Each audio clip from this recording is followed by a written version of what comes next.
of you, and welcome in to the Eric Zane Show podcast, a daily show where I discuss news, nonsense, and my personal adventures from right here in the Impact Power Sports Studio.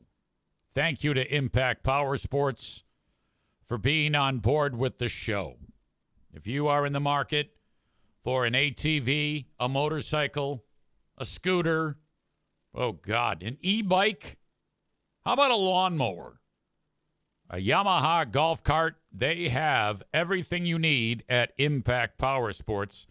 Head to their website, impactpowersports.com, and check out the selection. They are along 14 Mile Road in the outskirts of Rockford. Thank you so much to them for being part of this show. Yo, pal EZ, a little bit tender in the chest area. I was doing the P90X thing, and I just got to the part where they change up the workout. That's one of the things that program is known for. I mean, it's really old. The original classic P90X. It's like 25 years old. Luke, one of the audience members, just started doing P90X. And some of those exercises are like out of fashion now. Like the plyometrics. People don't do those anymore, but they worked for me back then, and they seem to work now. Like today is plyometrics day, where I'm jumping up and down like an idiot. That hurts. To jump up in the air and then land and do a squat. My God. Anyway, yesterday was the day where I changed up the workout. Like I had been doing a particular workout for my chest, like various push-ups, but this was change-up day. And my God, one of the exercises is you do a push-up and you leave the ground. It's called a plyo push-up. And it's like, there is no fucking way I can do that shit. And then so they said, if you can't do that, clap. Like you push and do a clap. Do a push-up, do a clap. I go, I can do that. And then I did one and actually fell on my face. And I thought I was doing good. Such a different ball game. So I had to do those push-ups like from my knees in order to get the clap in. I was trying to get the clap. Then after that, dude says, all right, now it's time for one-arm push-ups. Like, what? Are you fucking crazy? So the guy on there is he's got one arm behind his back, and then he does one push-up, and then you're supposed to like pull the arm out from behind your back, and then you do one with the other arm, and then you go back and forth. I'm like, well, how the fuck can I do that?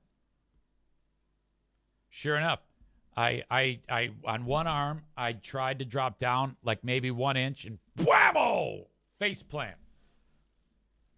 Then you can do it like from your knees too. I'm like, okay, now that I can do. Not easy still. Nearly impossible. I'm getting various attacks from audience members, unprovoked for no reason. Chris and Molly are beating the shit out of me already. First, Molly attacks me for being on time. She says, look who's on time for once. Okay. And then she adds, easy on his knees. So obviously a filthy-minded whore and just flat-out rude. Chris, equally horrible, says toughest part about P90X is that you have to tell everyone you do it unprompted. So he's attacking me. All right, fine. Chris also asked, do you do the Ab Ripper X? Yeah, absolutely. In fact, I did it yesterday after I did my chest, shoulders, and triceps. There's nothing better than that feeling of just a bit of soreness. Not debilitating, just knowing that you did something. I think I have potential to lose fat, gain muscle, and I think I might be able to be built like Barry Sanders back in the day if I play my cards right, since I am a little buddy. If I'm 5'7.5" and 185 pounds of gristled, chiseled muscle, oh my God, look out. If I still had eligibility, I'd try to play college sports. Chris says it's like CrossFit or being a vegan. Everyone must be told. Yeah, I can see that happening. CrossFit's intense, though. If you do CrossFit, I think you should tell everyone about it. And I think that the only people who complain when they hear CrossFitters talk about them doing CrossFit are disgusting slobs. You know, sick, gross fucks who don't even fucking get off the couch. I don't have a problem with anybody telling me about the exercise that they do. That's fucking cool. Marathon running, Chris adds. Triathlons? Yeah, tell me about it. I want to hear about that. I've got questions for you. So let's put it back on lazy fucking fat slob who can't move to the corner to have a cigarette. Whenever anybody talks about doing CrossFit or being a vegan or running marathons or lifting weights, I want to hear that. I think that's great. And the only time people say, oh, yeah, it's because you're a piece of shit.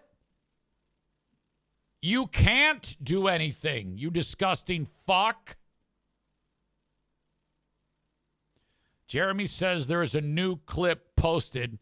It might be good. It might suck. The interface is hard to use. Yeah, I don't want to do it right now. I'll have to come back to it.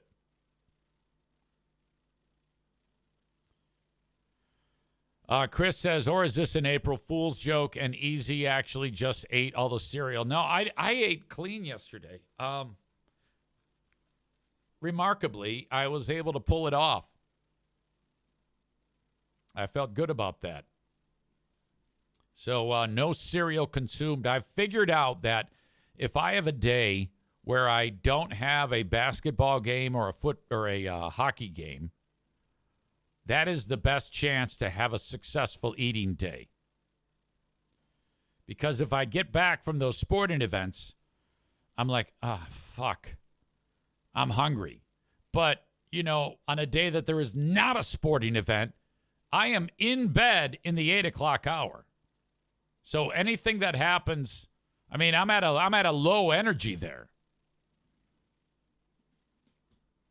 Especially devastating are the Friday hockey games where we get free hot dogs in the office. And those are the greatest, most delicious hot dogs I have ever had in my life from the arena. And I think they're made with ground peckers because it just seems like it. It takes nothing to make them turn green. But I am not above eating a green hot dog.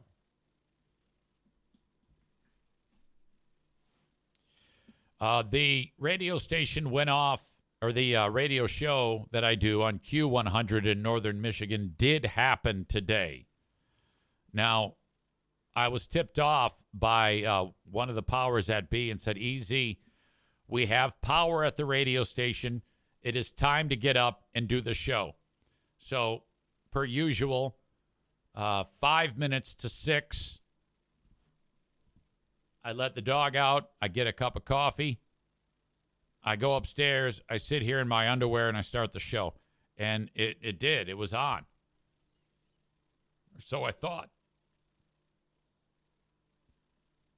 About an hour into it, I get a phone call from an audience member. It says, I'm worried about you. And I go, well, I'm sorry, sir. What are you worried about? He says, I don't hear you on the radio. I go, well, I was told we're on, because there was a massive ice storm that hit the area. He says, I don't hear you. I said, all right, tell you what. Listen on the app or on your desktop or laptop on the Listen Live function. Okay. So then I found out that the actual radio tower has so much ice on it that there's an issue. It's caused some type of disruption in the radio signal or whatever the hell. Ice and radio towers don't mix well, which reminded me that during this ice storm that some folks aren't going to have power for like 2 to 3 weeks. All throughout the area, there are power poles that are snapped in half. I mean, this is no joke. This is a complete disaster. There are 10 counties in Michigan that are absolutely decimated, and the governor said that they are getting, I don't know what the aid is.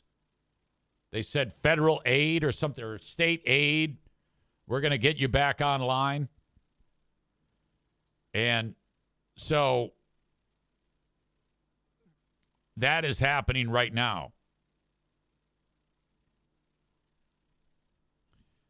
So I found out that another radio company in the area of northern Michigan, they have a 650-foot tower. And their tower also was coated with ice. And this is what it looks like at their tower site. Radio station KHQ. Now, you'll notice here that the tower is not going in the air. It's laying on the ground. It fell Sunday night. Oh, my God. Now, this is a radio station that plays like the same 15 songs over and over and over again. But I guess there's an audience for it. The staff there, according to this article, staff said that its engineering team is working to learn the extent of the damage. Well, I would say this picture pretty much tells the story. I think that sentence should be, staff there said they are fucked, as opposed to is working to learn the extent of the damage.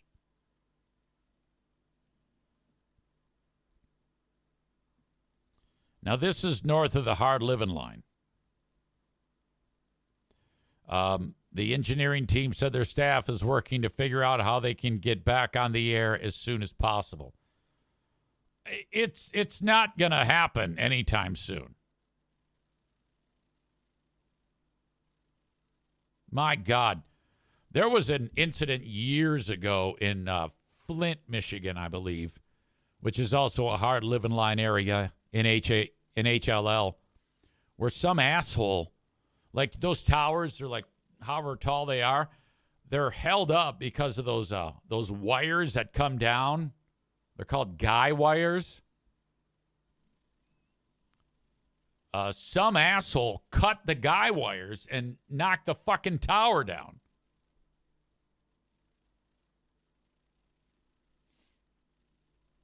Rebecca says this is the perfect opportunity to make an insurance claim for losses and close the radio station because radio is already struggling. Not out of the question. Talk about if you own that radio station, McDonald Garber is the owners of that. Here they are. They're just trying to make ends meet, and the tower's on the ground. Holy shit. Thursday, we have a brand new edition of Who Are These Free Beers? to go with the Ben and Eric Patreon podcast. A lot of milestones happening because as I do this show right now from the Impact Power Sports studio, this is show number 1,500. So 1,500 free podcasts, 1,500 Patreon podcasts, give or take. In order, I'm at 1,500. Now, there have been days where I've done like a free show and have not done a Patreon show, but I'm still counting it. Because when you get to these types of numbers, it's like, fuck it, who cares? It's a lot of podcasting. Let's do some easy math. I'm just going to say that on average, for ease of math, that's 150 minutes of podcasting a day. So 1,500 times 150 minutes. Since I started doing this show, that is 225,000 minutes of podcasting time. Let's divide that by minutes in 1 hour, 60. That means 3,750 hours of podcasting. Let's divide that by 24 hours.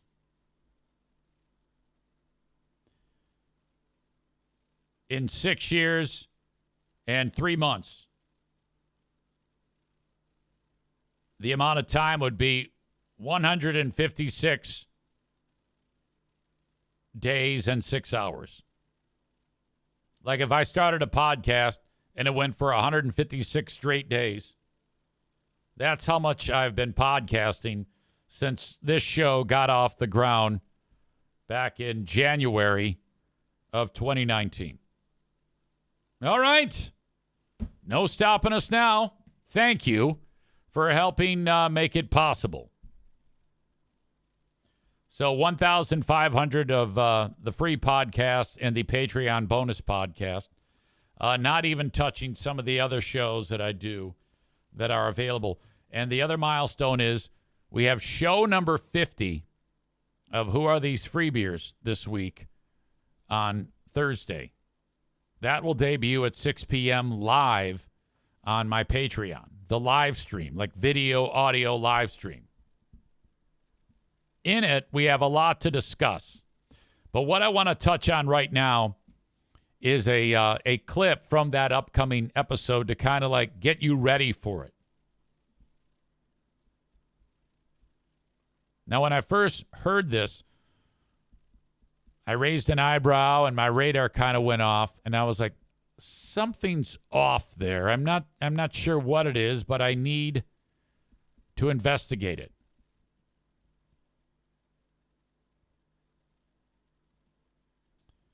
It is our pal Free Beer, believe it or not. I know, mispronounced something. Tell me if you've heard this one.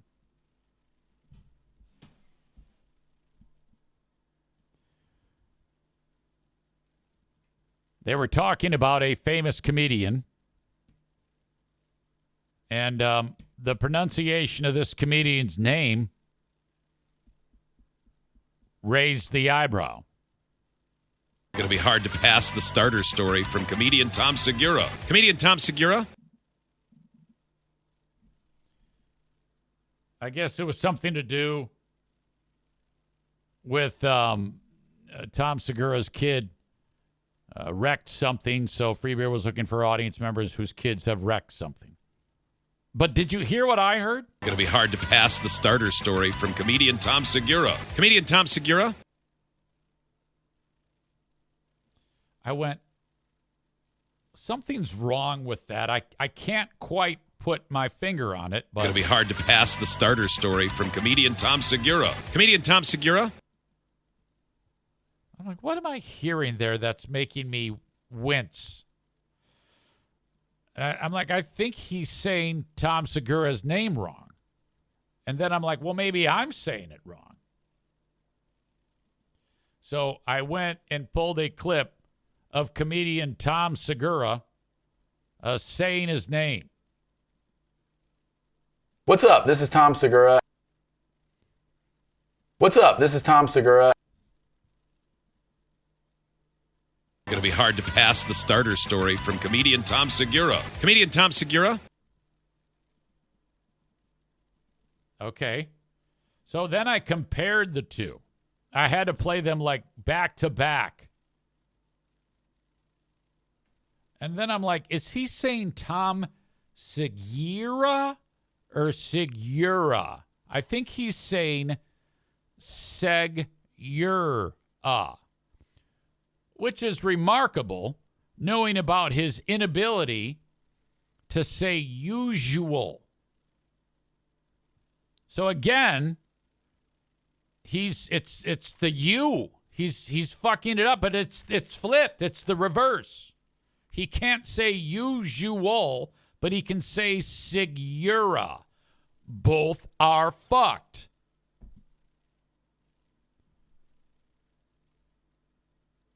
There's no why you sound Segura in Tom Segura. One more time. Free beer? Going to be hard to pass the starter story from comedian Tom Segura. Comedian Tom Segura?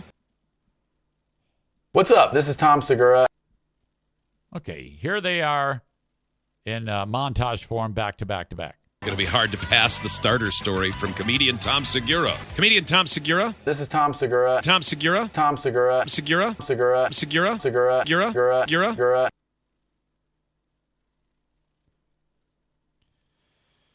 Oh, boy. Molly says that's how I say his last name. Which one? Segura or Segura?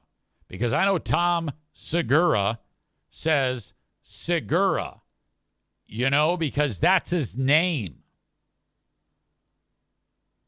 I don't know why these piss me off so much, but I seriously want to punch him in the throat every time I hear him murder shit. It's so embarrassing. I had more than one person say that Free Beer was butchering Baltimore, Maryland. Because he was saying Baltimore.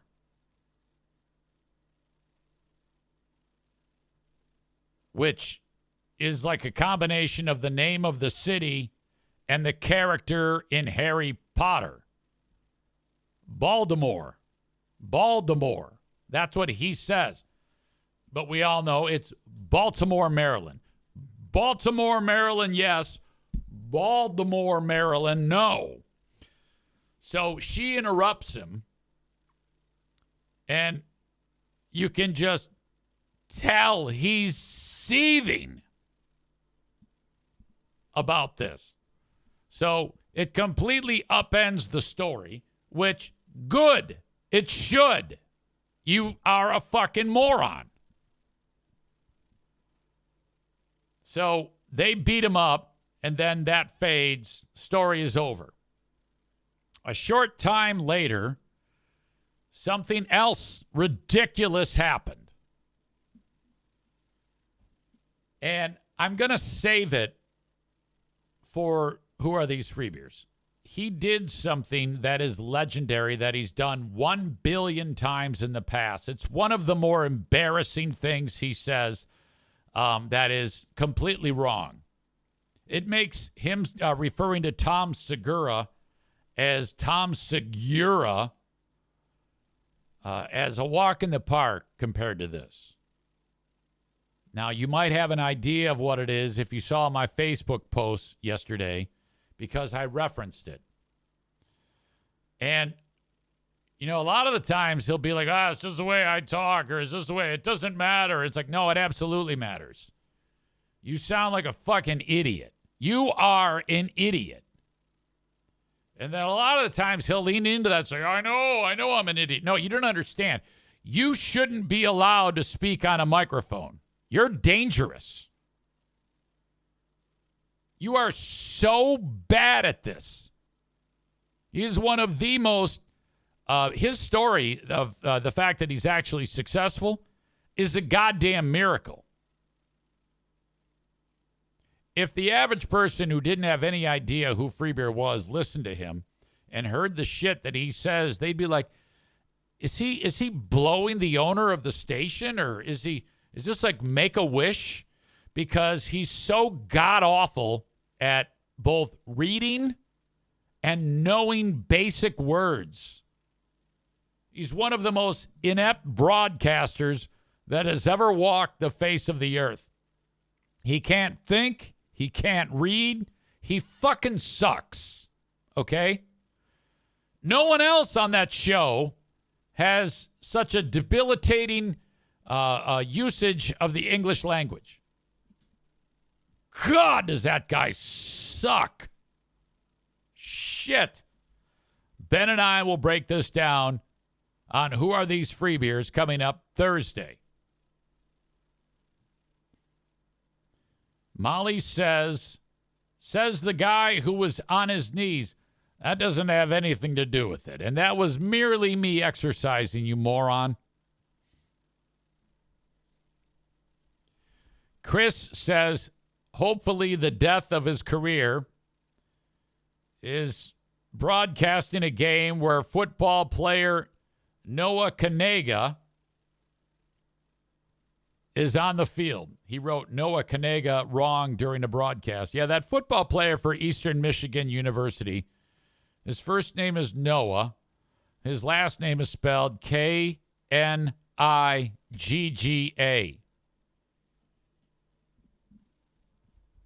He's actually a pretty solid football player.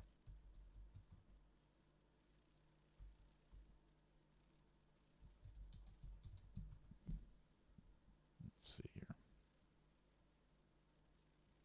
There's a lot of YouTube videos about it. Suddenly comes along. He's out of West Virginia.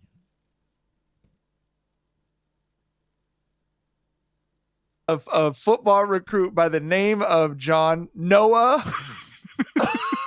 Kanasayer. His name is Noah K. Noah Kanega. That's how it's pronounced. Okay, the people that are saying it on this talk show are actual black dudes. So when you hear it said that way, it's okay. The white guy cannot, black guy can. Don't ask me why, but that's just the way it is. Is Noah K. Noah Kanega. That's how it's pronounced. And John told me. No, it's not. It's pronounced Knigga. John told me just do it with a hard K. And I said, you want me to say "ka" and that word? I said hard I. Hard I. I thought Kanaiga. I thought it might be Kanaiga. Listen, But it's not. You know what I mean? that's my whole thing. We have never seen a last name like this ever before. We have no frame of reference here, right? They could tell us it's pronounced any fucking way they want it to be, right?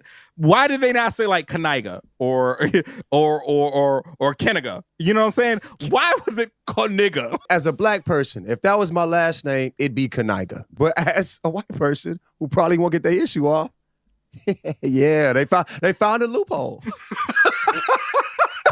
They found a loophole. They got us, guys. Suddenly comes along. Okay, now again, that's not true. That was when the story first broke about Noah Kanega. Let's see. This might be the. Let's see. I saw a video that the actual family broke it down. Like, these are the Kanegas. They actually recorded a video about how to say it, and the New York Post sucks. God damn it. Robert Griffin III was on the case. I remember this. This was a funny story. I think he might have even interviewed the family. Been to Paris? It's a random question, but sorry. Have you guys ever been to Paris? It's a random question, but it's not a random. It's a random question. I know why. This is the family. There's a song that says "In Paris." I know the song. I'm just asking him the question. I can't feed him the answer. We've never been to Paris. Plug. How do you pronunciate your last name? Oh, so this is how you pronounce it. It's Noah Kanega. You say it, Kanega. Kanega. Like that. What do you mean by that? See, that's the key. It's Kanega. There you go. There you go. Now we're vibing. Now we're vibing a little bit. Why is Robert Griffin III eating during this show? That's gross. So, I know for some people that might ruin the name. I don't think it ruins the name at all. I think you should get a couple T-shirts that say Kanega, please. Daddy, chill. I think it would be hilarious. Anyone ever gotten mad about your last name? I don't think they've gotten mad. I had a few guys come to me like, hey, man, what's up with this? How are we going to say this? But I don't think anybody's ever gotten mad. It's a weird video. All I needed was them announcing how the guy says his name. How the fuck did we get on that? Cole says the lead blacker. Free Beer at one point said that. I don't recall the context. Was it during one of his stupid football broadcasts? You know what I really need to do is when Free Beer does his football broadcasts is record every word he says. This is a lot of work because you got to actually be listening to it at some point. That's a lot of time. And then take when he says something fucked up, which inevitably happens every single game, and then send it off to awful announcing. That would rattle Big Fella's cage so bad because Greg wants more than anything to be like a well-respected like football broadcaster. Okay, that is goal number one. Make no mistake. So that would probably mess him up to like a horrible degree, which that makes me laugh personally. Man Bun Chris says this is coming from the guy who would fart on the mic in devil voice. Hysterical. Absolutely hysterical. All right. We are off and running with this edition of the Eric Zane Show podcast.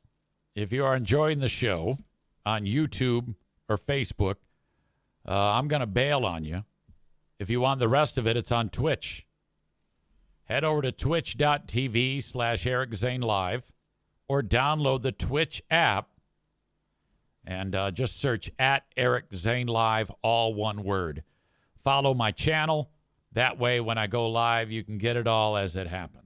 Because this show, as you know, every day at Monday through Thursday, 10 a.m. Eastern-ish, 9 a.m. Eastern-ish, 9 a.m.-ish Eastern on Friday, goes live, audio and video, on Twitch.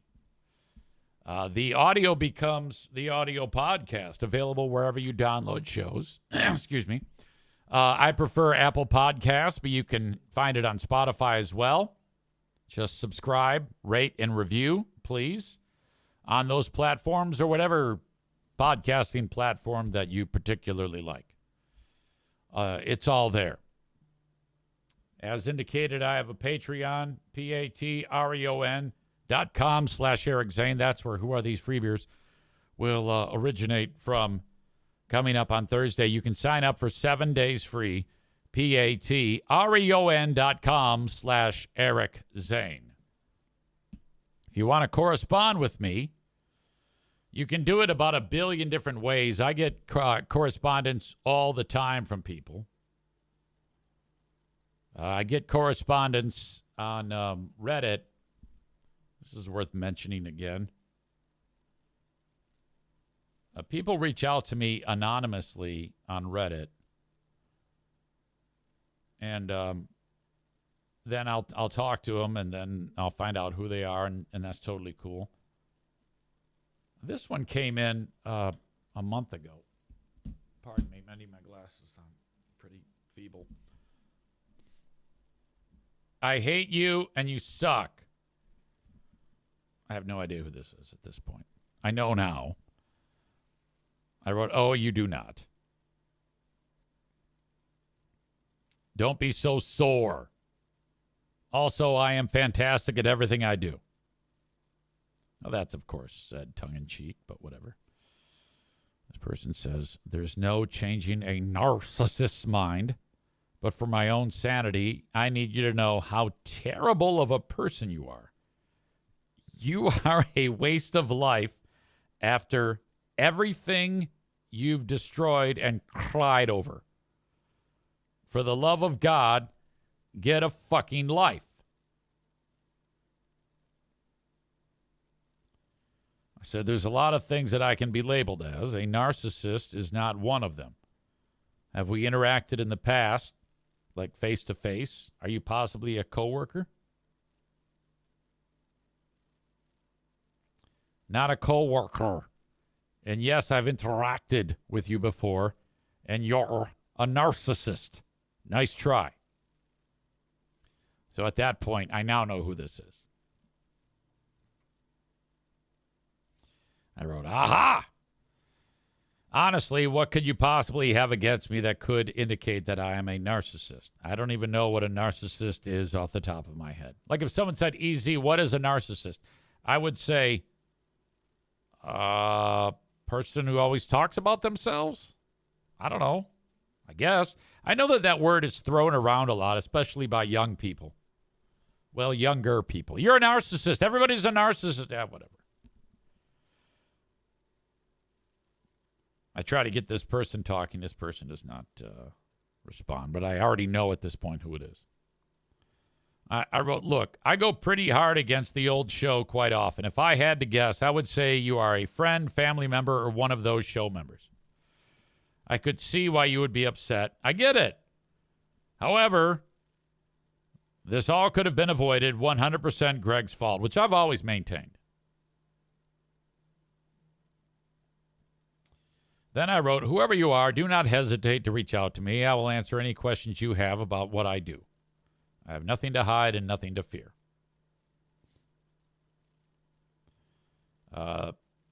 This person had made some posts online, trumping themselves up.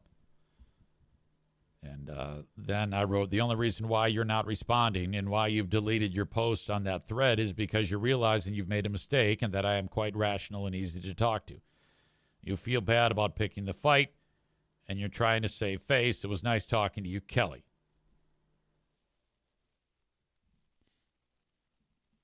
So you can reach out to me on Reddit, but I prefer email on the Shoreliner Striping inbox, eric@ericzaneshow.com.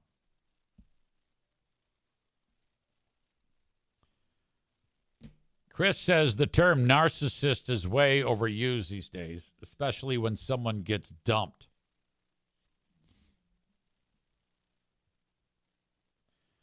Tyler says our good friend Kelly cream cheese. Yeah, the thing is, anything I've ever said about Kelly has all been, based on like crispy R's and shit like that. I have made it very, very clear that she is extremely talented and I love her. I'm an advocate for her.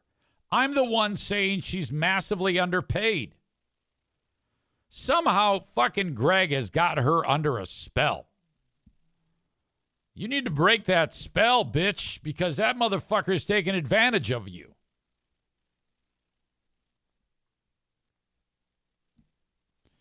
Jeremy says, narcissist is therapy speak. People who go to therapy think they're therapists and throw around terms like narcissist and gaslighting to deflect from their own flaws. Sounds good to me. I don't know, man. All I want to do is crack some jokes and make people laugh and piss Greg off. Like if I had my list of things to do for a day, if I completed these 3 things, crack jokes, make people laugh, piss Greg off, that's a good day. You know how our pal Greg says that every day he has to laugh, cry, think? That's been his 3 tenets. Like every day he has to cry. And then he has to think, and then he's got to laugh. Those are the 3 things that he has to do. I have three things too. They are crack jokes, make people laugh. So they're one thing in common. Crack jokes, laugh. I guess those are one and the same. And piss Greg off. My list of things to do every single day. Thank you for helping me make my dreams come true.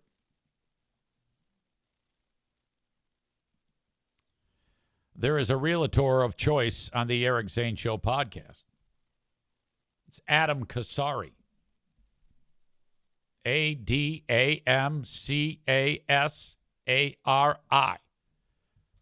If you're in the market of buying a home or selling your home, you got to reach out to Adam Casari.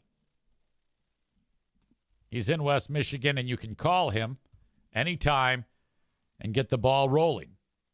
His number is 616-914-4061. 616-914-4061. There he is, Adam Casari Realty, unlocking dreams, not just homes. So if you've got some dreams locked away there, Adam's going to unlock them. Here he is with his sweet little buddy. Adam is also a race car driver at Berlin Raceway in the limited late models. And you can see him racing there. And my logo is on the top of his car. That's his old scheme. But that's right. And I think Adam might be single and ready to mingle. I'm not sure about that. So for any of you, I know that there's a lot of the audience members, the ladies that are ready to mingle, and some are not single. And that's the thing about an Eric Zane Show podcast audience member. They may be not single, but ready to mingle. Okay? So I'm suggesting that the audience members, the lady audience members, if they're married, are ready to cheat on their husbands. Now, I don't know if Adam is into that. Okay?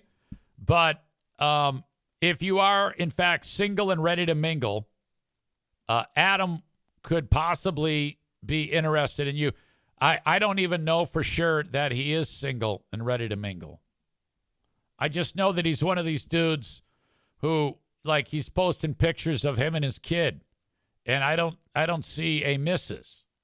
Like, if you were to go here and hang out with Tigger and the little guy, and you would think that there'd be like a Mrs. Adam there, but I don't know if that's the case. So I think there's a lot of lady audience members who are single and ready to mingle, or in fact not single and ready to mingle, who would love to meet Adam's acquaintance. Like, they might even sell their homes just to be able to see this handsome devil. Maureen is suggesting that she would only cheat on her husband if it was with sexy Sheriff Swanson. It's a horrible thing to say. Wouldn't you want to buy or sell a home with this handsome devil supporting you? All right. I think I've really put Adam on the map here when it comes to the female audience members and any of the audience members that are, in fact, gay, like the dudes. Tyler writes, there's a lot of moisture flowing from the lady audience members currently.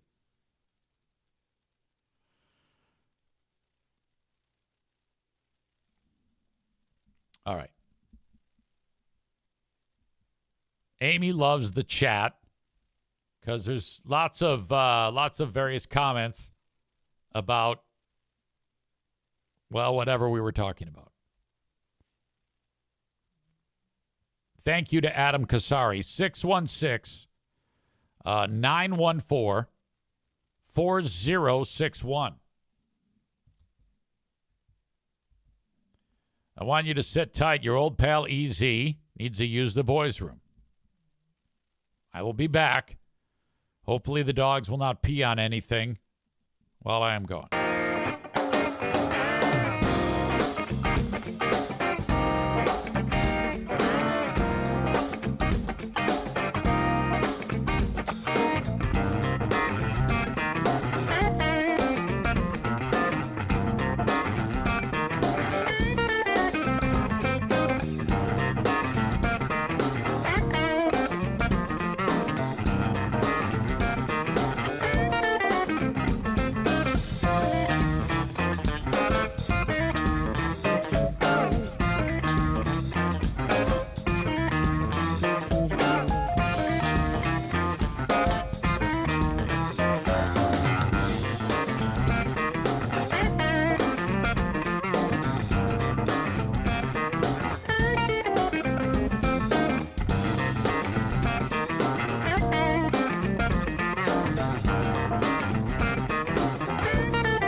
This is my Pat McAfee show. I have to stand here like this. I had a Facebook post that Pat Collins responded to. One of the former great general managers in the history of the broadcast biz. Somebody asked me, Easy, when are you going to get Joe on your podcast? And I'm like, ick, no thanks. Pat says, don't be foolish.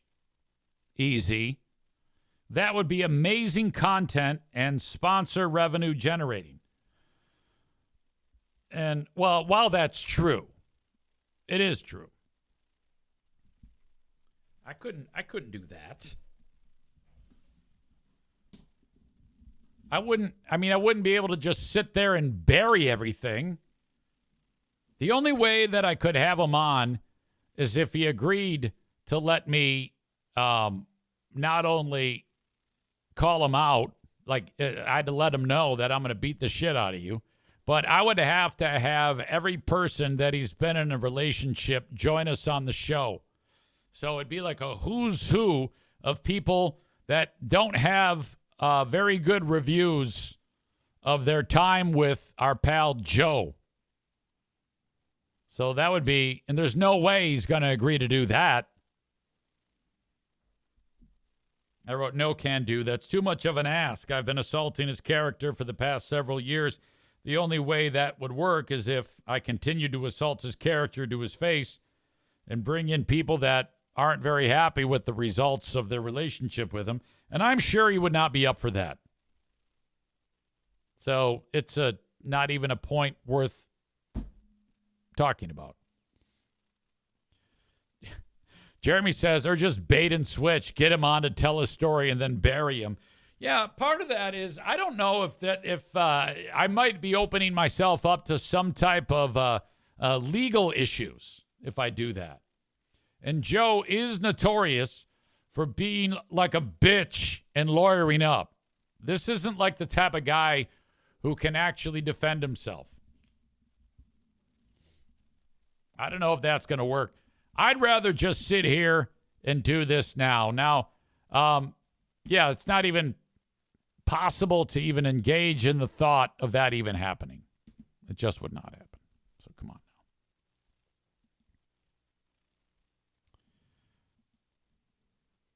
Elon Musk and Marjorie Taylor Greene, so it seems, are seeking to defund something else. Every time we turn around, there's something that's losing funding. This time around, defunding Sesame Street and dismantling PBS and NPR. They claim that Sesame Street, PBS, and NPR brainwash viewers and children with communist agendas and promote anti-American views. Now, I don't know about that. I don't think that there is that is the case. I don't think you can turn on Sesame Street and the episode is riddled with communist agendas. I would need concrete examples of that to happen before I would believe that. Nor do I believe that anti-American views are being promoted. Now, the thing about Greene is, like, in her world, anti-American could be like being accepting of other cultures. She might view that as un-American. I guess it all depends on what she thinks to be un-American. If she could please come out and say, what about it is un-American? Can you give me a good idea? Isn't there don't one of the characters on Sesame Street, isn't one of the characters like HIV positive? Isn't it this one here, the pink one in front of Ernie? I thought there was a Sesame Street character that was HIV positive. Sesame Street character HIV positive.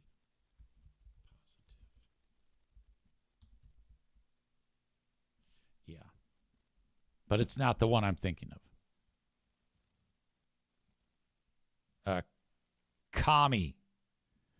Wait a minute. Its name is Kami?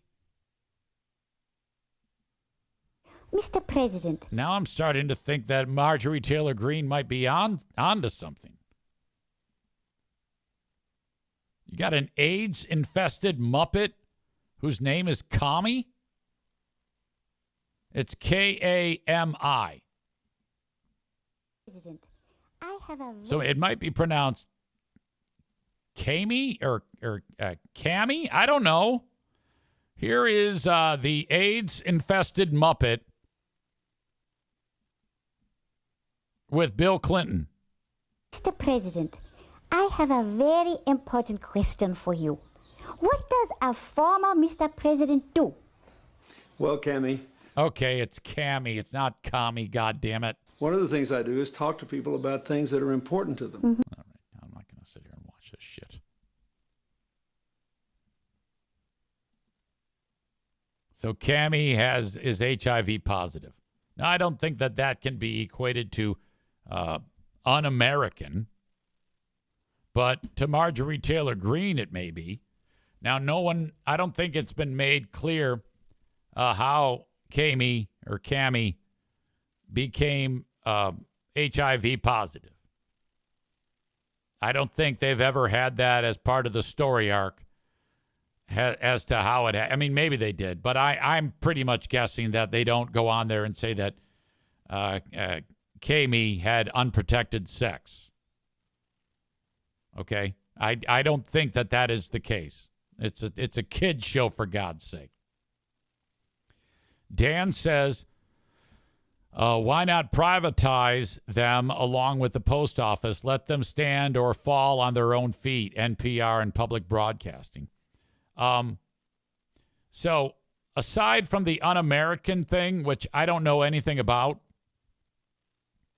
Cami looks like an IV drug user, Maureen says. I don't think that's the case at all. Looks like a Muppet to me. When it comes to NPR, public broadcasting, those two things, this is what I know.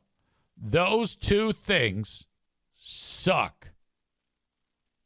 And I don't think that tax dollars should support things that are terrible.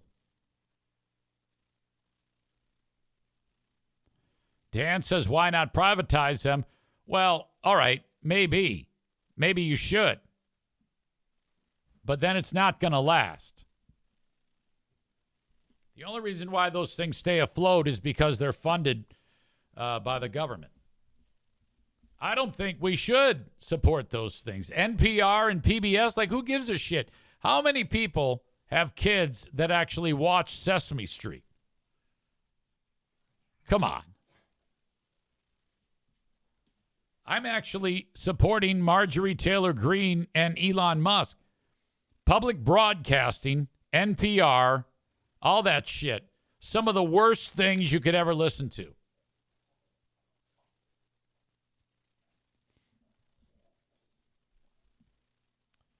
Isn't Caillou on PBS?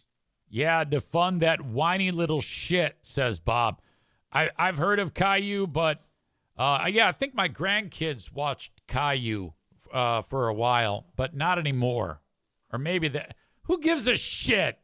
These stupid shows. Kids don't even watch TV. They look at phones and fucking iPads. They do not care about any of this. And then there's the talk. Dan says privatizing the post office. Rebecca says privatizing the post office would be a bad idea only because the United States Postal Service delivers everywhere. There are regions of the U.S. that the private delivery services won't deliver to. They contract with the USPS to deliver those packages. Seems like a minor stepping stone. Wipe that out, too. I had a conversation, speaking of not watching television. I forgot to mention this. I was at the, I might have mentioned this on yesterday's show, that I was at the sorority house over the weekend for the daddy-daughter party. No, I think I talked about it on Friday that it was coming up. So Madison and I are there, and it's all dads and their daughters from the sorority. And they're playing a game, I think it was called Bitch Cup. They're playing drinking games. And I don't get it. I'm just watching. You got to bounce a ping pong ball in the cup, and then before someone catches up to you with their cup and then stacks you, if you get stacked or some shit like that happens, you got to drink the bitch cup. The bitch cup has like beer in it and like any type of crazy rancid alcohol. I shouldn't say rancid, but it's a mixture of various things. It's like a train wreck, and you got to drink the bitch cup. But while I was there, because I was surrounded by a collection of younger people, and I did this also at Madison's, bridal shower. The question was asked, when was the last time you listened to the radio? And no one raised a hand. And then the one person who did, she said, oh, I listened to radio 3 or 4. And I'm thinking, times a day, times a week, times a month. No, she said times a year. Radio has been publishing these silly, nonsensical stories about radio is on the rise and young people have made it the medium of choice, and that all young people are listening to radio most of the day. What a fucking scam.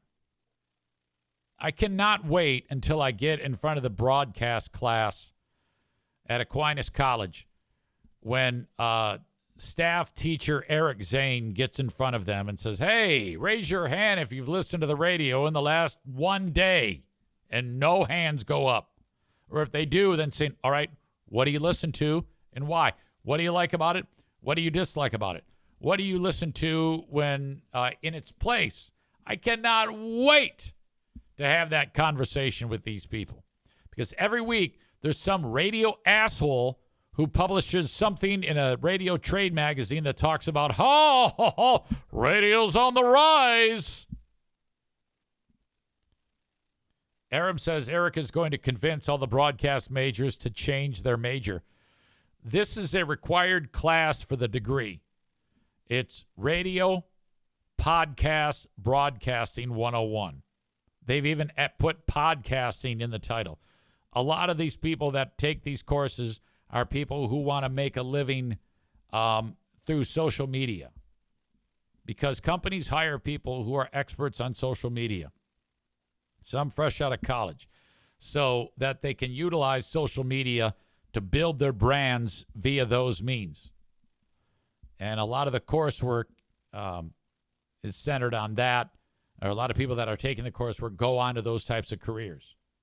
It's like social media type of marketing and content creation has replaced broadcasting. All right.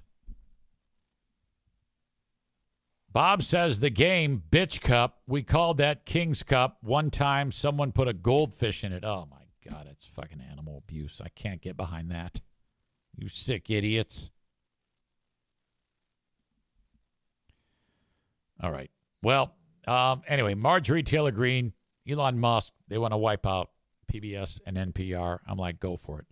This all needs to be added to the $5,000, the $5,000 check, which I don't think is a thing, but people floated the idea of a $5,000 check. And now everybody's kind of running with it. That's what I actually want to happen. Trump says he is not joking about a third term.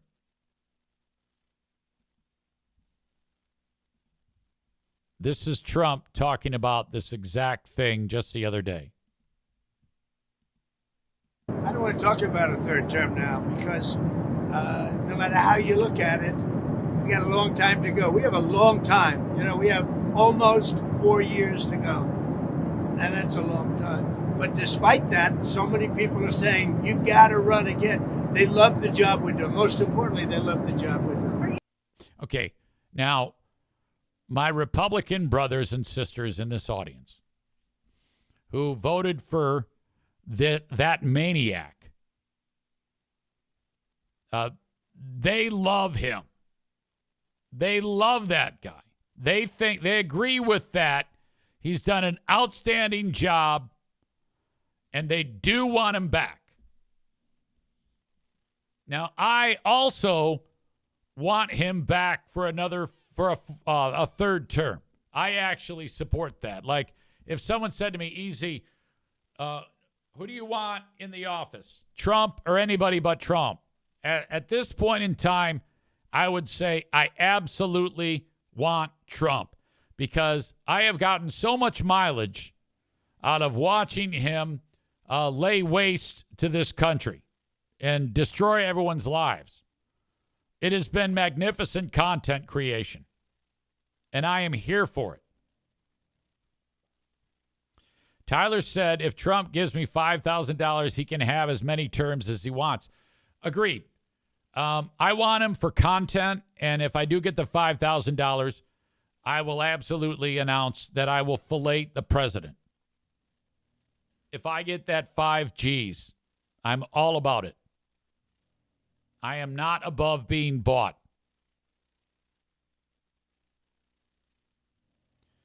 Numerous comments about the sorority event, a Mr. Pop Pop event, the Mr. Pop Pop sorority bash. Easy mentioned Mr. Pop Pop was dropping by there. By the way, this is the shirt that I have on today. My Mr. Pop Pop t-shirt. Thank you, Amy. Tyler writes, I forgot about your teaching gig coming up in the fall. Professor Pop Pop coming soon. Republicans are saying that Trump is just joking. They're brushing off the comments about him seeking a third term, downplaying them as a joke designed to needle the media, even as the president insists he is serious. Yeah, I could see that. He is. Let's not forget, he has some type of acting chops. He knows what he's doing. He knows how to manipulate people, and frankly, he likes fucking with people. Donald Trump and your old pal EZ are not that different. I would be a much better president, but I'm not. I didn't win the office. He's teased the idea of the 2028 bid for years. Remember during the campaign, he said, after I win, you won't have to vote anymore. The thing is, of all the people that voted for him, which is more than half of the voters, they would love that. They would absolutely welcome that. I'm kind of interested when this next term is done, who is going to be picked to actually run if it isn't Trump. Would it be J.D. Vance? Would it be one of his kids? If it were to be one of his kids, I would want it to be the autistic giant, Barron. I want to see Barron in the office. Can you imagine I don't think you can, though, because I think you have to be a certain age to run for president. I don't think you can be in your 20s. I think you have to be at least in your late 30s to run, which is kind of bullshit. Because if you are allowed to run as old as you want to be, you should be able to run at whatever age you are. I think that's discriminatory to me. 35 years old, according to these people that know more about this than I do. Molly and David. I think that he should be able to run. I would, be interested in seeing how that would work. I'm kind of now starting to get to a point where, especially with this current presidency, this absolute fucking disaster, how much more fucked up it could possibly be with another psychopath in there. And Barron Trump, he might not be a psychopath. I don't know. He might be great. We won't know until he gets in there. All right.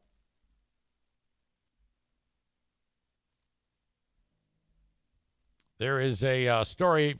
The New York Yankees baseball team has been hitting a ton of home runs. And now other teams are taking note, and they're making the necessary change so that they can hit home runs. Some dude from Cincinnati last night had like 2 home runs and like 10 RBIs. A fantastic game. The first weekend of the season, the Yankees have hit like more home runs than anybody else in the history of the game. And a lot of people are saying that the baseball bats that they are using are causing that to happen. So much so that now other teams, like guy from Cincinnati Reds, they are getting the bats and they are starting to smash the ball. It's giving them an advantage. The Yankees went ahead and they hired a guy who knows a thing or two about engineering to make this thing known as a torpedo bat. And this MIT engineer says that this bat, if you hit a baseball with this bat, what was a deep fly ball is now a home run. What was a mid-distance fly ball is now off the wall. It's more, gives you more of a competitive advantage than all of the steroids that Barry Bonds put into his body. Which, by the way, I just saw an interview of him at age 60 saying that he could still hit a 100-mile-an-hour fastball. Of course he's going to say that. So you're like, what's different about these bats? First of all, it's completely legal. Major League Baseball says that the bats have to be smooth, round, and then they cannot have a diameter or length of more than 2.61 inches or 42 inches.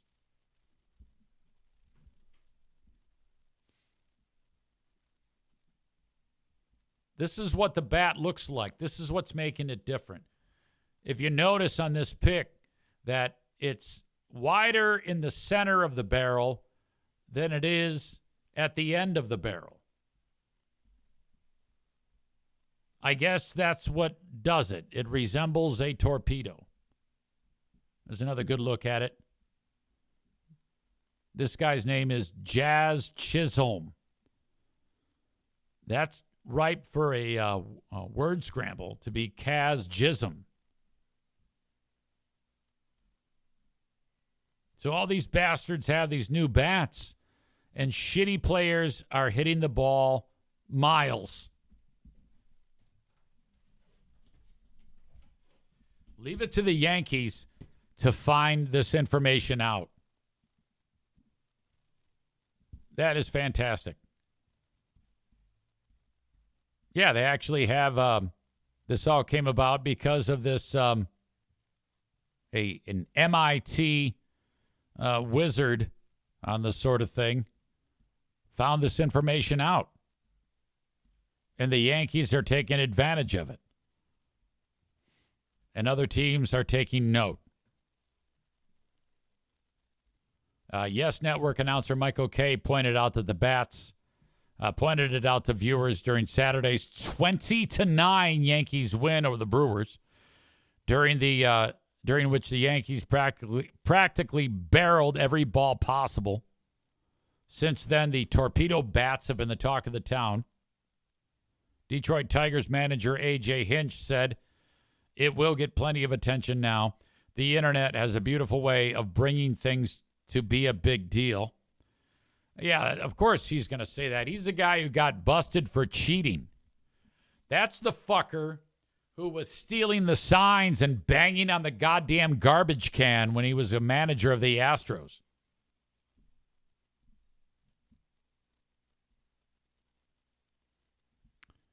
So I fully expect this to be banned over time. All right. More sports. This is some hockey. I don't even know what the fucking organization is, but the teams are lined up next to each other. And this is what happens. This is fantastic. A fight breaks out as they're in the tunnel. Fuck them up! Holy fuck! This is some minor league team.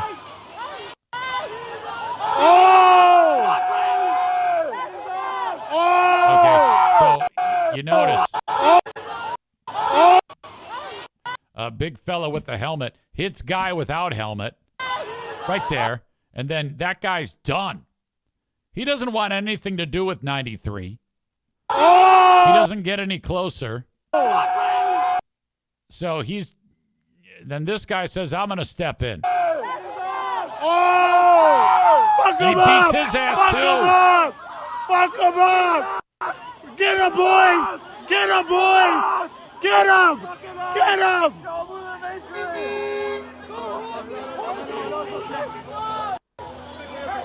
All right, now how can this not be the most popular sport in the world today? That is great.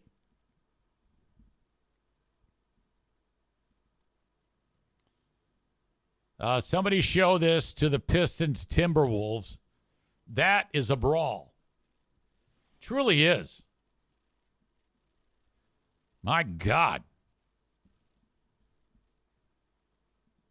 Let's see. Just a heads up, I'm getting the impression that this might be a short show. Because I don't have a ton of stories left. I have like one. And you're going to love it because it's fantastic, and I can't believe that more people aren't doing it. But before we go another second, thank you, of course, to the sponsors. Tag Accounting and Tax Services, tagcpa.net. If you need somebody to do your taxes, have Troy Ginzer do it. 616-301-9516. 616-301-9516. You have 14 days until the tax deadline. What are you waiting for? 616-301-9516. When you reach out, mention my name, as you should with every one of my sponsors, and they will help you get started so that you can get your taxes done quickly because you've been putting it off. You're like, oh, my God, I'm going to do it. I can do it on my own. I swear I can. No, you can't. Just have Troy do it. Pay him the one fee. Money shows up in your bank account, and you're done. TagCPA.net. And this is the sponsor that you can utilize the services from anywhere in the U.S. So call 616-301-9516. That's 616-301-9516. Molly says, you keep ending early. Ugh. Piano Finger Banger says, I'm sensing a trend. Well, I don't know, man. I mean, I can only talk so much about these stories that I have on hand. I mean, I don't want to sit here and just BS without actually anything to talk about. That's the kiss of death. And that just becomes boring content. I prepare the show as best I can. And if there isn't a lot to talk about, I'm not going to sit here and fabricate stories with a magic wand. Again, it's the perfect opportunity. If you see something interesting, pass it along to me, eric@ericzaneshow.com.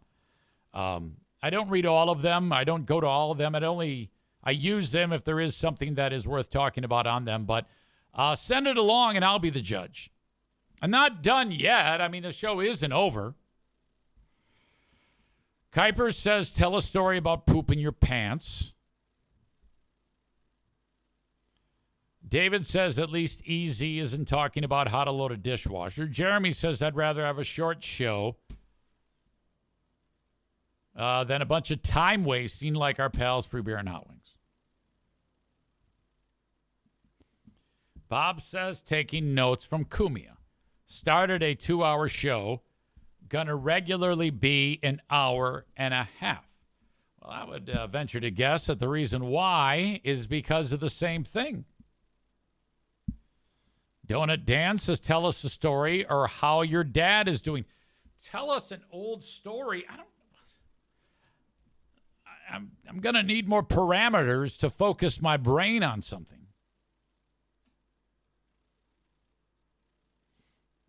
Chris says, do you think you'd make it this long in podcasting as you are on the 1,500th episode? I don't know. I never really gave it much thought. If you have questions, by all means, you can ask them here.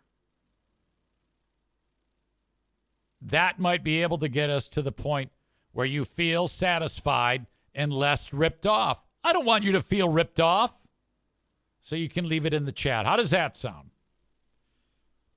Before I get to that, though, and I'll go back to those, if you actually do have a question, you have time, so think about it. It'll come to you. Thank you to Frank Fuss from My Policy Shop Insurance. You can find him online at buyinsurancehere.com. He'll help you every step of the way when it comes to getting health care through healthcare.gov. That's buyinsurancehere.com for more information. He can also help you with getting insurance through Medicare or getting your Social Security benefits. How about a life insurance policy? I know that isn't something that everybody thinks about all the time, but still, it's very, very important. We've got a fantastic life insurance policy, and you should too. We got ours from Frank at buyinsurancehere.com.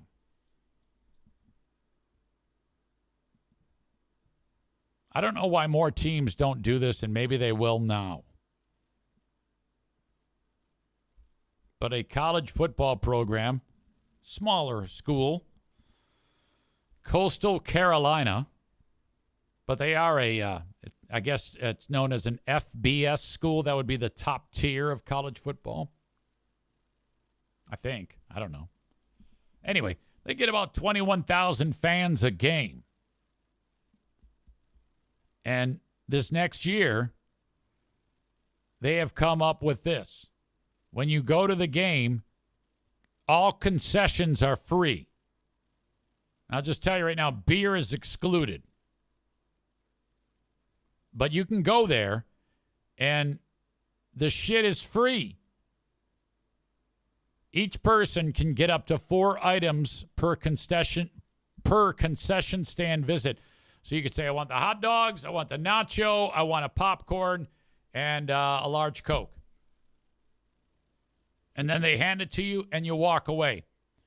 And then you can go back, and you can do it, like, repeatedly. There is no limit on how many visits that fans can make to the concession stands. But they must scan an app each time. So, I don't know, maybe that is they're somehow giving away their identity or something like that. I wouldn't give a fuck. I would absolutely scan that app each time. This is fantastic. Especially if you're like at Van Andel Arena, where we do $2 beers, $2 dogs. We should do $2 beers or one, in fact, free beer. Make it free beer. It's $2 free beer. All concessions free. Now, how would you do that? First of all, you could expect that every game is going to sell out. So if somebody who has a big brain and can do the math, if you're averaging 4,000 attendance for all the other games, they're all going to be sold out now.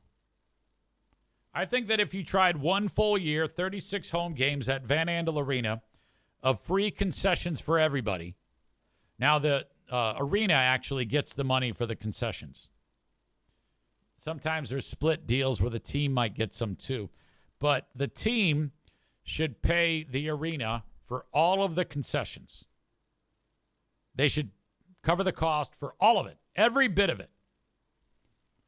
And they should actually do an incentive that if the game is sold out by 24 hours before, everything's free. And I promise you, they'd sell it out. People love that. Oh, my God, that's a great idea.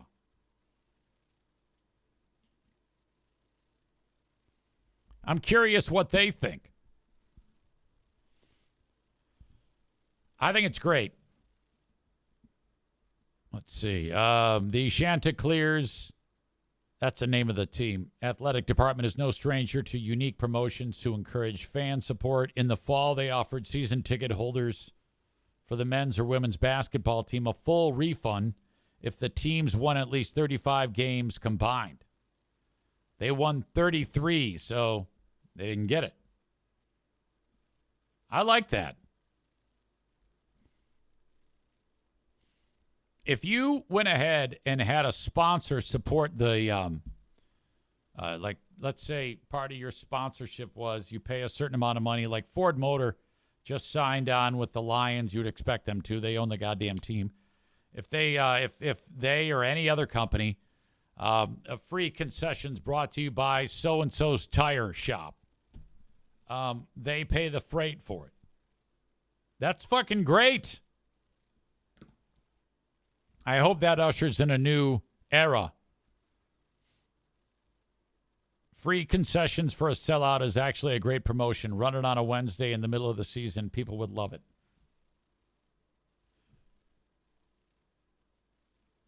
Jeremy says, free food versus selling my data to the 5 millionth company. That's a trade I'll take. Give me 20 free hot dogs, please. Donut Dan says, great idea. They'll have 4 people total working in the entire stadium concessions. Not if they're smart. They should have that place packed. No waiting. Sell the place out. And then also, what you can do is announce that if it's a sellout, Jeremy says, easy, you have to say verbal trademark. Verbal trademark. Grand Rapids Griffins free concessions night. Get a sponsor to pay for that, and then raise the ticket price. But don't announce that part. Each ticket goes up $3 a ticket. So basically, you're having your cake and eating it too. You're getting a huge promotion. You're making a ton more money on tickets because they're more expensive. And you got a packed house. It's sold out on a Wednesday night, you dumb fucks. Let's do this. Free concessions. You know what? I want the Gold to do that. It's a great idea. All right. This is the time of the show when I answer any and all questions that you ask me. No matter what it is, I will answer it because I have nothing more to talk about, and I'm not just going to sit here and babble on like some kind of asshole. Now, these questions may, in fact, jog something in my brain. That is possible with the ADHD. It won't happen if someone says, tell me a story. But what you send me might actually jog something. Tyler says, easy. I sent you a story last week. Let me see what it was. Big fella. Oh, I see what it is. Yes. You know what? I'm glad you reminded me because I was going to tell this story. This might even get us home. I was going to tell this story and then use it to tell a similar story. So thank you for the reminder.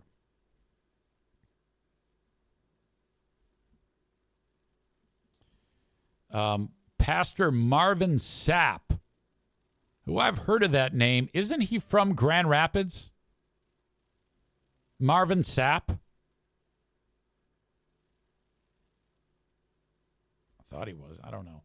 Anyway, Pastor Marvin Sapp announced to the congregation, everyone, no one can leave this ceremony, this sermon, this service, if you will, until you all pay $20. Until we get $40,000 total. He is a gospel singer and a bishop. And he's under fire for his unorthodox way of asking church members for donations because he's on video telling ushers to close the doors until a huge goal is met. Resurfaced video from Marvin's sermon at the Pentecostal Assemblies of the World annual summer convention is going viral, and folks are taking issue with his fundraising style. Pluto TV. I'm not sure. I don't have that video in front of me, but I kind of want to see it.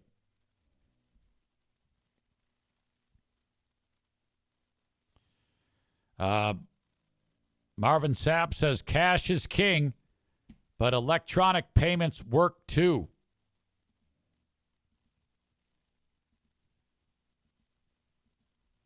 Boy, this is something. He tells the thousands of folks watching the live stream to pony up $20 as well. In the clip, the gospel music legend turned preacher tells the ushers to do just that, lock the place up. He says it's an easy way to raise $40,000 for the church, and he says all the pastors on stage need to cough up $100. Marvin takes out his bankroll and puts his money where his mouth is, but then some folks say he puts his foot in his mouth by telling people in the building to physically come up to the stage and show him their donations. All right, this is Pastor Marvin right here. Now, he hasn't missed a meal. I think this is one of those types of pastors who drives like a really expensive car.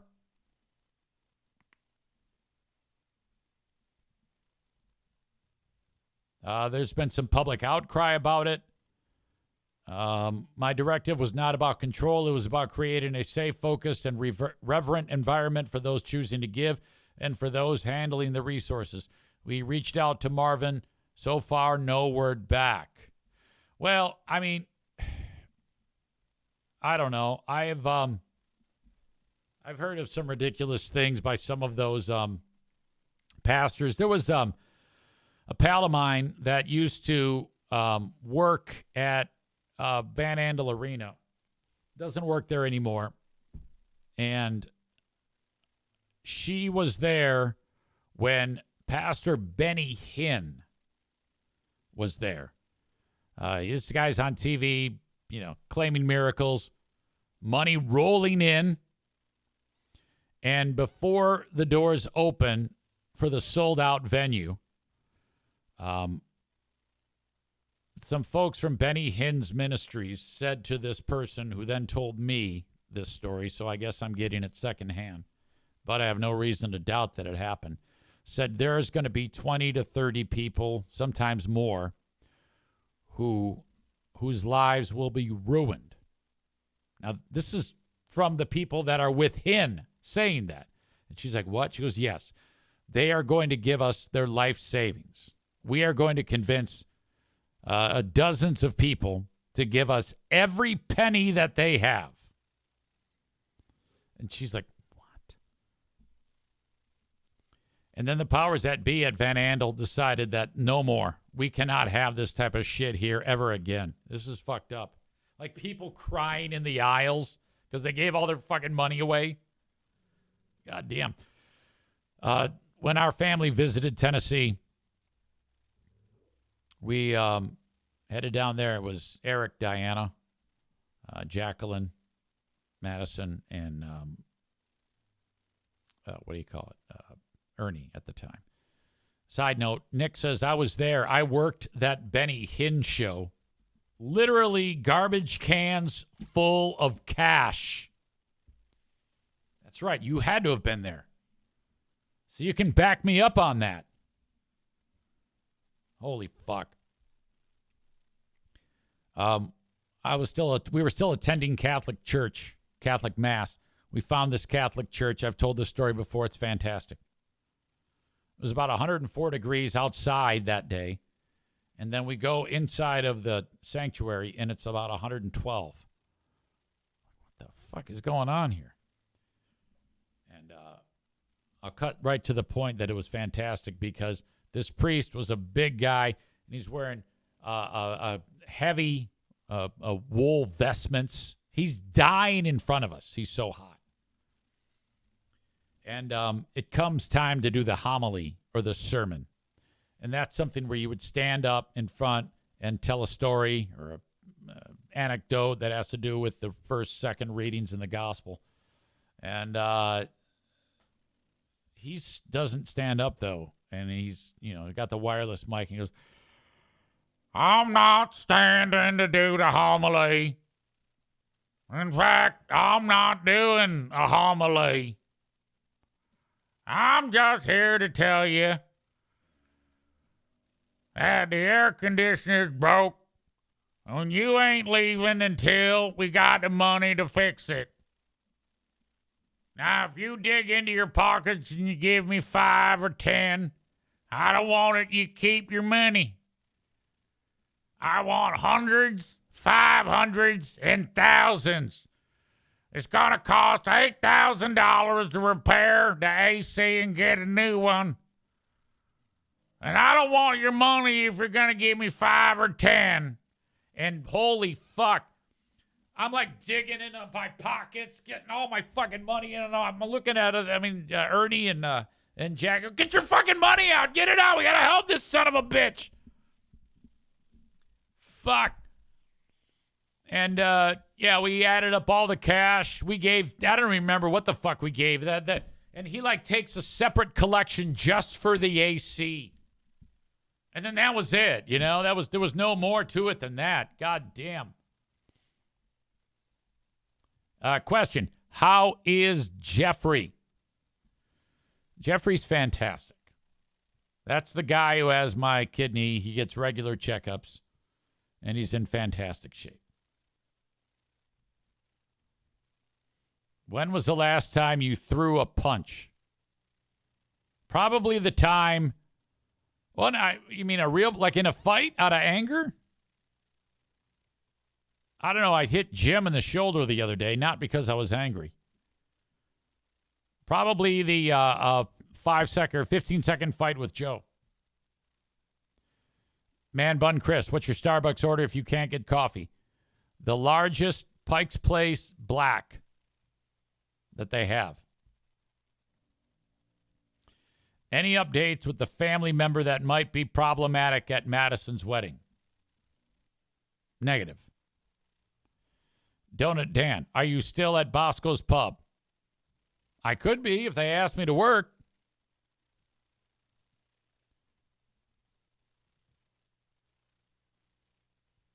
Chris says you are correct. SAP is from GR. David says another bad look for religion. Go figure. Tyler says the TMZ article I sent you had video of all of this. Did it? I don't see it. I'll show you what I see. There he is in his fur coat. No hyperlinks. The downfall of Diddy, an ad. This is the crew from TMZ discussing it. This is another picture of SAP. Yeah, I don't see it on there. They might have updated the story or something like that. I don't know. There's anything wrong with what he did. I thought trying to give this if I close the doors. I want $20. Ushers, close the doors. Close the doors. Close the doors. Oh my God. And he said, there's 1,000 of you here. If I get 1,000 online to give this, if I get 1,000 in the sanctuary to give this, that's $40,000 tonight. But wait a minute. He's basically saying nobody can leave. That's why kidnapping. Yeah, that's horribly corrupt. And things like that should be investigated. You look at organized religion in general. And, it's one thing if, in the Catholic Church, the religious leaders, like the churches and the pastors, they would have a place to live, but priests take an oath of poverty. But even that, I look at how much money that the Vatican has, and I sometimes get the impression that they're like sitting on a pile of gold like the fucking dragon in Lord of the Rings. I think that there's a lot of money that could be put to good use if they truly were interested in feeding the hungry and clothing the poor and whatnot. Like if let's say they took in $1 billion, let's say they took in $10 billion, and they spent all but $1, and everything that they spent it on was about making sure that the priests were taken care of and the lights were kept on the parish, and then doing all the things in a charitable way like I was talking about. You know, it shouldn't be that they get $5 billion and spend $100 million. It should, and then the coffers get bigger and bigger and bigger. You know what I mean? To me, that doesn't make sense. No one should actually be making a lot of money in the name of God. No one should be living a wealthy, extravagant lifestyle in the name of God or any religious organization. Doesn't matter if it's Jesus, Allah, or whatever the fuck. Maureen says we had a Catholic priest here in Owasso that embezzled a bunch of money and blew it at the casino. He's in prison now. Oh, shit. Yeah, man, fuck priests. They can do a lot of damage. Chris says, I think he's the one that said the Lord wanted him to have a Bentley a few years ago. Yeah, I don't know. I do remember that, but I don't know if that was the guy. Any updates on the neighbor's cat? Oh, that would be Rocky. Rocky is a killing machine. In fact, he's killing a lot of the birds that Pooh Bear and I attract with, the bird feeders. Nick says Benny Hinn pulled up to the arena in a Rolls-Royce limousine. Oh, my God. So ugly. Chris says, on Z93, how many shitty local bands sent you tapes to try and get played on the radio? Well, we actually had we encouraged that. We would take all of the material that was sent in, and we produced a record, like an actual record and tape called Hometown Heroes of just shitty local bands. And it sold like fucking crazy. We made so much fucking money on that. We got all of the local artists to send their material, and we pressed a double album and double cassette. Like actual records. Printed them off, 5,000 of them, and sold them for like $25 a pop. And you know what the artists got? Nothing. They got the fame of being on the Hometown Heroes. They made no money. So we got all of the money, and then on the album cover it said like, Steve's Tire Shop, Larry's Shoes, so-and-so Tax Emporium and Vacuum Repair. We sold sponsorships all over the fucking thing. We made a ton of money off of that. It was great. Nick says on the Benny Hinn show, it was a zombie apocalypse of sick people lined up outside. Dan says, so you treated that release just like the regular music industry. Exactly. Piano Fingerbanger says, Easy, can we please get your thoughts on the most criminally underrated 80s rock band? I say Toto. Yeah, I haven't listened to enough of their material to know. I know that their guitarist, I think his name is it Steve Lukather? Am I saying that right? He's, people rave about that guy. I think that's the dude. Or is that the guy from Kansas? I think it's Toto. Lukather. Is it Steve Lukather? Yeah, Steve Lukather. The best 80s band that is incredibly underrated is, in my opinion, Cinderella. Great band. And also Great White. Fantastic fucking band. Had they not murdered everybody at that nightclub, they would have gone down in history as one of the greatest of all time. Now the lead singer, Jack Russell, is dead. So it's all over. Hair bands are fantastic, man. I love hair bands. Best Faygo, cream soda. Without a doubt. Not even close. Root beer, very, very good too. Also a cream soda. Not everybody knows that. Let's see. Okay, so let's do this. Next time we run out of shit to talk about, we can do Q&A, which might lead to something we don't know what. It's almost like spinning a roulette wheel. But that's where I'm going to leave it. Thank you for the suggestion to get us closer to, I mean, I like this show to be 2 hours. I really do. But if I ever have no stories, I mean, I don't know what to tell you. But I think this kind of went as good as it possibly could, considering the fact. Thank you for helping me along. How is your cousin that you fingered in the tent? Not my cousin. That was not my cousin, nor did my fingers go inside of my cousin. It was a friend of the family named Terry, who I was probably 14 or 13, and she was 17 or 18. And she had already had a baby at that point. And, yeah, next thing I know, she was kissing me. It was fantastic.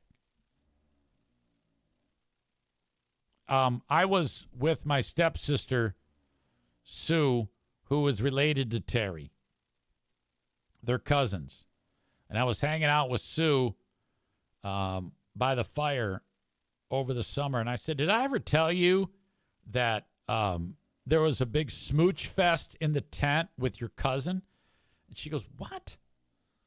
And I go, yeah. And then so Sue reached out to her while I was telling that story. And she wrote, hey, I'm with, I don't know if you remember my stepbrother, Eric, but he's telling me that you and him made out back in the day. You know, she's an old lady now.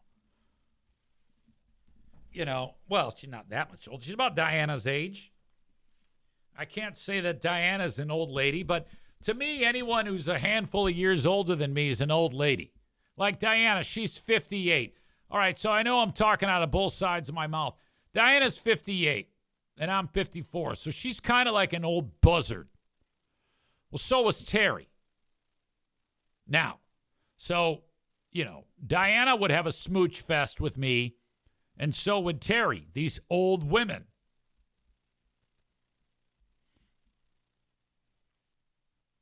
Maureen says, thanks, Eric. Yeah, Maureen's like 72. She's fucking old as shit. But I know that Maureen's ovaries still pop because she, you know, because of the fire that's down below for Sheriff Narcissist or whatever the fuck his name is. There you go. There's that term again. Except he really is.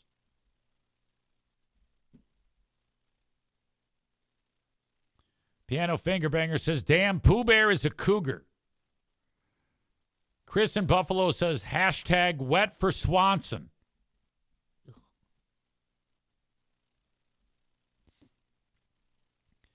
Jeremy says, let's see if my clip worked. Might as well. Okay, let's see here. Dashboard. Content. Clips.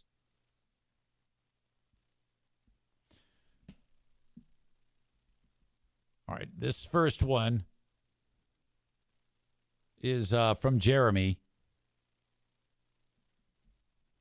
It says, Darla doing Darla things.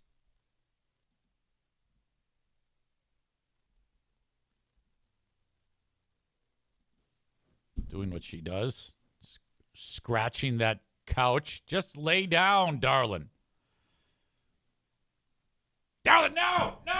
Ah, shit, she just peed. Hang on. Shit. Fucking shit. Of course she peed. God damn it. I gotta see it all again. Doing what she does. Scratching that couch. Just lay down, darling. Darling, no! No. Ah, shit, she just peed. Hang on. Stu would have picked the dog up and thrown her out the window. This one says, Easy explains what he was trying to do from on his knees. Like from my knees. In order to get the clap in. I was trying to get the clap. You idiot. Zane talks ref night. I haven't seen this one. Oh, Big Shem is the one who posted this. He's part of the Facebook group, the ref appreciation thing. Very cool. I don't think I even posted my video. That's fun. Thank you. I think he just wanted to highlight it. He obviously knows a thing or two about it. Easy as a new sponsor on board. Jeremy posted this one. I don't remember this. If you're meth curious, we've got experts there too that can tell you how to get started with your meth adventure today. Hey, make the trip over to Meth Distributors Incorporated and get your allotment of meth today. Mention EZ. Save 10% off any meth product. These things are You're so meth stupid. curious. We've got experts there too. Out of context. Just Jeremy, thank you for making these. I appreciate that. All right. Tyler says, I'm just realizing the irony of me having EZ talk about the pastor holding his parishioners hostage until they raise $40,000, while we ourselves are holding EZ hostage until he hits 2 hours. LOL. It's fine. I enjoy this. Are you kidding me? If I can get this show like what we've been doing, it isn't like it has been boring. You've had fantastic comments, fantastic questions, and you've helped me cover the tracks. I appreciate you. But I am going to end it with the asshole of the day. I don't know who we can put down as the asshole of the day because, as usual, I very rarely am able to remember what the fuck we even talked about in this show. So if you have any suggestions on the chat, I would appreciate your help. Talked about a radio station tower falling to the ground. Talked about Trump and Musk wanting to end PBS and NPR. Trump, lawmakers are saying that he's just kidding around about another term. The New York Yankees bats. 2 hockey teams getting a fist fight before they even take the ice. Coastal Carolina free concessions. And Marvin Sapp. I think that's what I'm going to do because I don't believe that this guy is doing anything more than just taking people's money and spending it. That will be your asshole of the day. There you go. And that's going to do it. Folks, as always, I appreciate you. Thank you so much for being part of the Eric Zane Show podcast. We will do it again. We got a Patreon coming up where I'll have to reload and figure out what the fuck I'm doing there. And we will have a Patreon bonus podcast a little bit later on. Thank you so much for being here, folks. Talk to you next time, and bye-bye.